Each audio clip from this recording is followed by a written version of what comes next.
The largest lead for Joe Biden is just 3 points within the margin of error. No clear leader.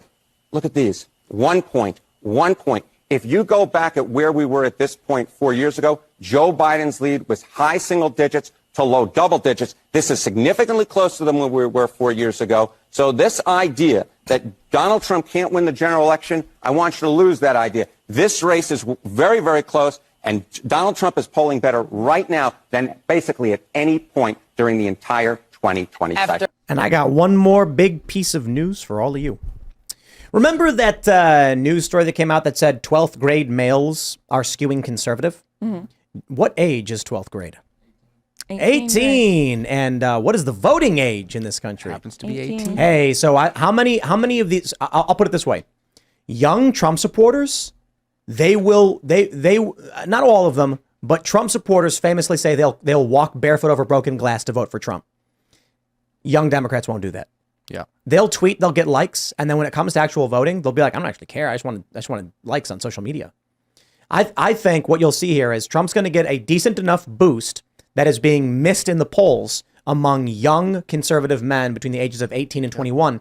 These polls from CNN are missing these individuals right now. They're not polling them. Yeah. Let's take into consideration the polling errors in the past, skewing towards Democrat. That means Trump's probably up 3 or 4 points. Then add in the young vote that they're probably discounting, which is probably going to vote for Trump. I think Trump's on track to win as of right now. We will see. There's a lot that can change. We are an eternity away in political time. But I definitely see a clear path for Trump to win this one. And this narrative that keeps coming out from the Never Trumpers who won't stop whinging, and it's so annoying, that Trump can't win. Mm-hmm. I got to tell you, man, with all due respect to Bill Mitchell for coming on the Culture War and debating, I had to unfollow him right away. I didn't follow him before, but I was like, he came here, he made his case. I agree with some of the points he made up at his hand. I'm going to follow him. And then after a couple hours, I was like, I have to unfollow him because it's the most vile and ignorant nonsense I've ever seen. You can make a really good point about DeSantis being younger and having tact and succeeding while admitting his campaign is not doing well and still make your argument why I think he'd probably be better in the general. Bill does not do that. So I'm just like, I can't. The anti-Trumper on the left are actually less vocal as it seems right now than the anti-Trump in the Republican Party. I think a lot of the there's still plenty in the establishment and the media. I think a lot of it has dissipated quite a bit.